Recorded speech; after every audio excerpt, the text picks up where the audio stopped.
Okay, so let's start. Many years ago when I was in a class on New Thought teaching, our minister said there's only one thing in life you have to accept. So I was sitting in the class with about 20 other people, and I raised my hand and I said, yes, I know, cash. He smiled and said, okay, there's only two things you need to accept, cash and that you must all know that you are the captains of your own soul. So that's the topic. Being the captain of our own soul, to me, means that I get to determine what my future will be based on how I react in the present. I get to determine how my present and future will be based on how I react in the present, which is the basis of our New Thought metaphysical teaching, which is we are responsible for our own happiness. It's not a guy in a cloud up there pulling strings. We are responsible. So I recently had the opportunity to apply this philosophy to my personal life. As many of you know, I ran for Clayton City Council, our local town, and I lost by 8 votes. Yeah, almost won. A couple of months ago, I had given a talk in this facility based on running, and I called that talk, What is your next role?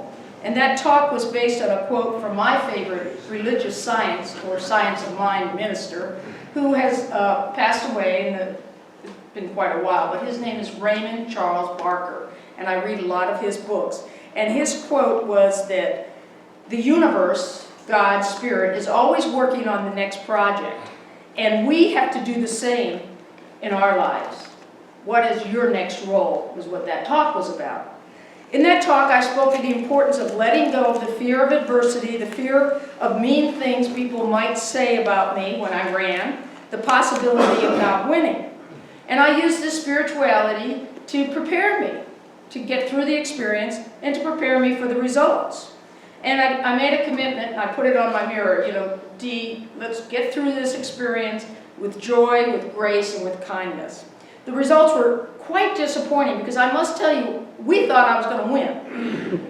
And the reason we thought I was going to win was, well, I've been totally informed of all the issues. I had this massive campaign, which I'm going to show you a little bit about. I had hundreds of people waving at David who stood on the side with the side. He was David was and Marie and the dog. We had a dog with the D. Daley shirt on it. I mean, it was over the top. And we had tons of people saying yes, and we had accurate records because it really was a rather sophisticated campaign. Ruth Henry actually had all this stuff on a computer. This person is a yes, this is a maybe, this person is a no, this person we have not spoken to, because we had the list of all the voters. We knew who could potentially vote. So it was a massive campaign, and I just want you to see, you'll see it when I hold it up, the work that was involved in this.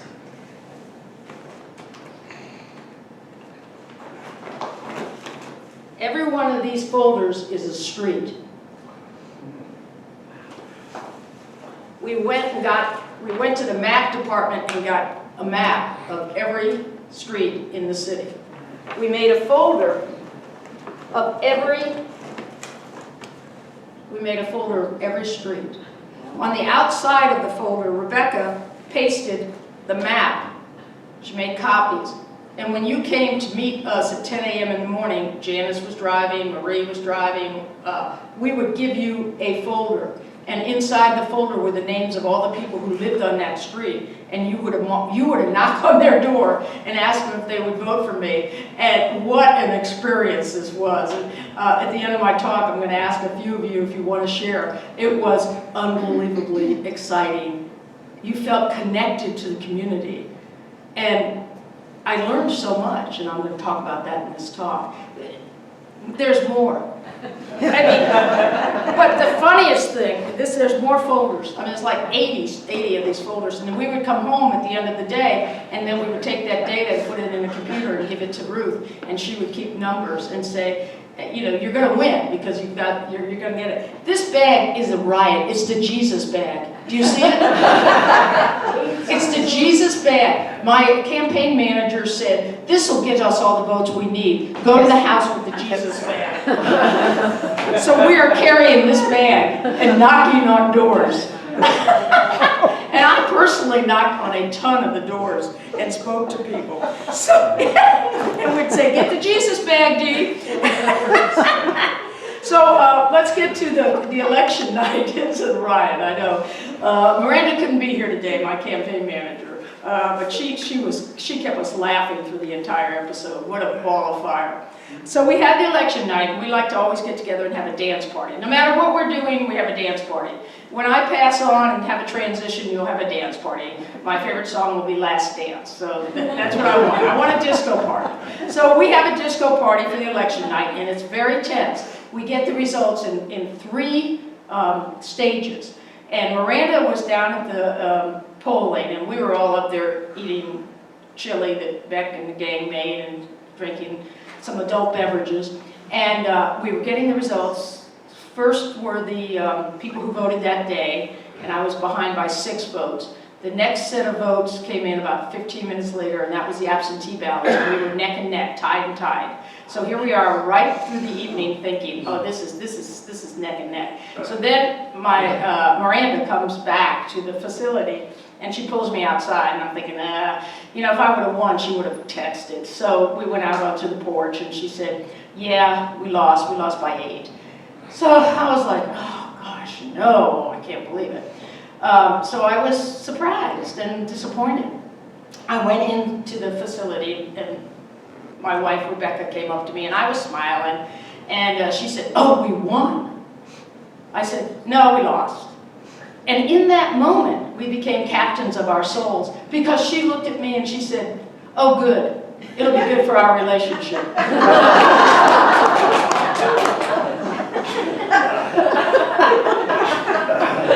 So Beck should be up here speaking, because she is the true sage in our relationship. She just nailed it. So I felt okay. I mean, innately, I just felt it's the universe. It's meant to happen. I'm the captain of my soul. I might as well have a good time. Go out and tell the supporters we were very disappointed, and then just go the night away. And then think about, well, what have we learned? And a lot of my supporters were like, "Oh, that's not fair. That's just not fair." So, because you knew so much, and the gentleman, he basically told everybody at a public forum, he said he didn't know anything, he hadn't been to a meeting in 8 years, but he was going to learn on the job. But he was a gentleman, he was from here, and he won. And we blessed and released that. We're happy for him, and he's now a friend of mine, so it all moved on. But is life fair? Well, of course not. You put 4 quarters in the soda machine, and the soda doesn't come out. And there's a phone number to call. Who in the heck's going to call somebody over 4 quarters? Not going to happen. We send money to our kids, our nieces, our nephews. They don't even answer the phone. They don't even text. It's not fair. I'm like, wait a minute, I'm your aunt. I've given you money. Call me back. No. So life is not fair. If life were fair, I would be taller. Because when you don't understand as a short person, I go to the deli counter. They never see me. They wait on the tall man or the tall woman. And I'm like, "Hello, I'm down here," but they can't see over the counter. So life is not fair. Or as Johnny Carson says, I like this one, Johnny Carson, "If life was fair, Elvis would be alive and all the impersonators would be dead." I agree. Okay, so life's not fair. We know that. We're the captains of our souls. We have a spiritual essence to us. That's why we come here every week for our community, for our spiritual tune-up. And we welcome all of you who haven't been here in a while. And we welcome anybody who's new, because we are a family of caring. And you'll find the most caring people in the world right here in this wonderful community. So people said, "Well, Dee, what did you and Rebecca, what did y'all learn and your teammates?" So I've come up with 3 things that I learned, and then, as I said, I'll ask some of our workers if they want to share when I'm done. Number 1 is we did bust some stereotypes. I busted some that I had, and I think people busted some that they had of me. So that's number 1. Number 2, the same thing we talk about so often, don't take things personally. I mean, if you're going to run for office, don't take things personally. I've had a lifetime of taking things personally. I'm a professional people pleaser. So here I am out running for office where some people are not going to want me to win. So I've worked and learned, continue to learn on don't take things personally. And third, probably most important, was using our gifts, which ties into the talk I had last time. What role are you going to play in the world? What are you going to do in your little patch of earth? So let's talk about stereotypes. Well, you know, I'm a Democrat.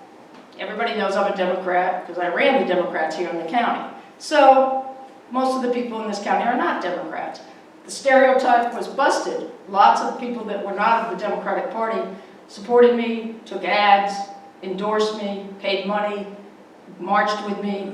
It was fabulous. That was a stereotype that was broken. Another stereotype that was broken is you can't judge a person by the house they live in or the trailer. And Janice and I, again, Janice, my #1 driver, I'm like, Janice, do you think we should go down that road?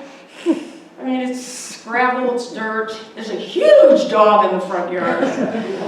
There's a big guy out there. Janice is like, yeah, sure, we can go. You go on up, I'll be in the car.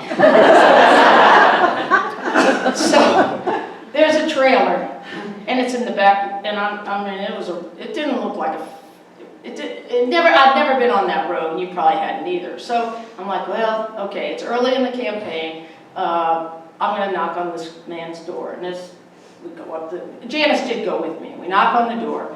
This large gentleman, he was disabled because he had a disabled sign on his truck. And I thought, oh, what's going to happen here? Well, he swings the door open. He's a big guy. Looks down at me and says, hello. And I said, hi, I'm Dee Daley. I'm running for Clayton. And he says, yes, I know who you are. I said, oh. He said, I just voted for you. I said, really? He said, yes, I voted absentee. I just mailed it in. And I said, well, how did you know who I am? He said, I read the paper. You're really qualified. I sure hope you win. And that was a stereotype, just totally busted. You know, because you didn't know.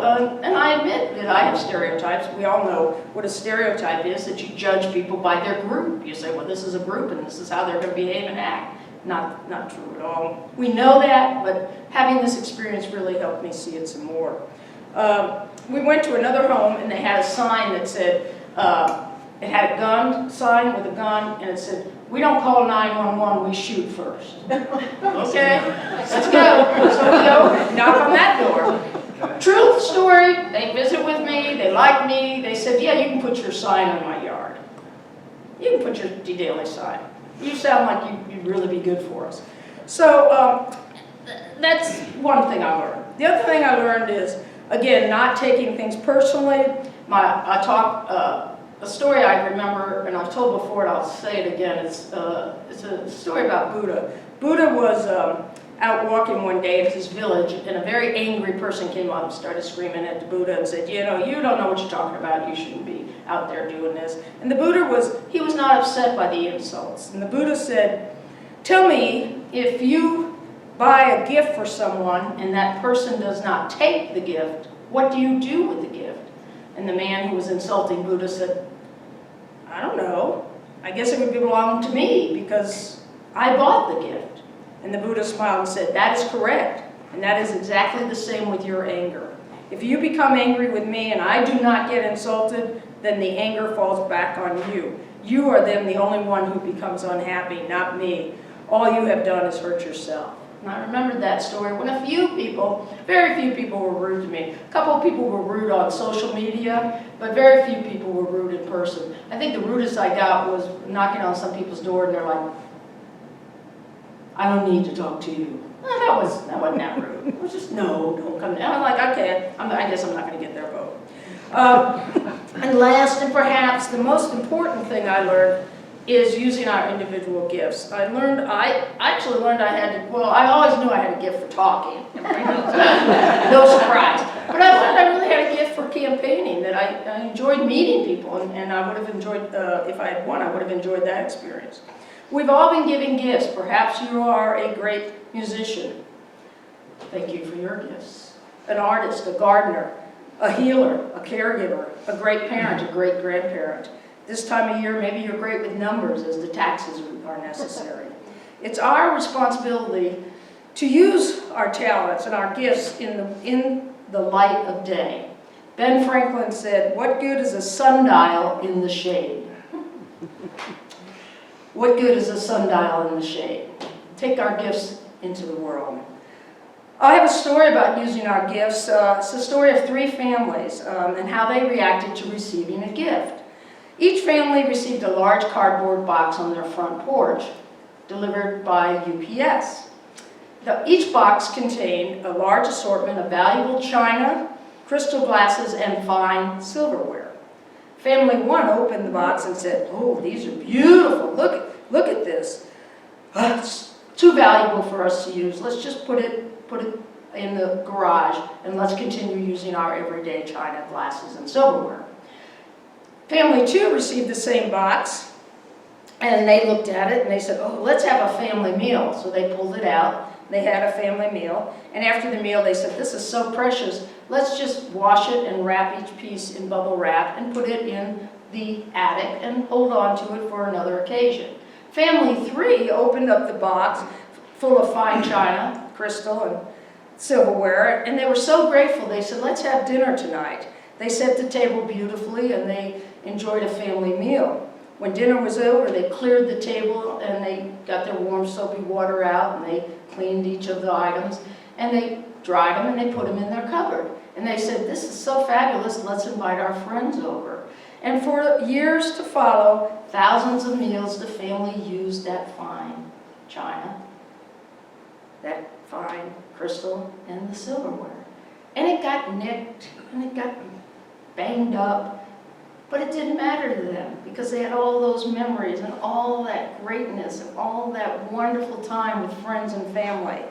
They were so grateful to have it and share it with each other. The message here is those gifts of the china, the crystal glasses, and the fine silverware, in many ways the metaphor represents the gifts we have, represents our lives.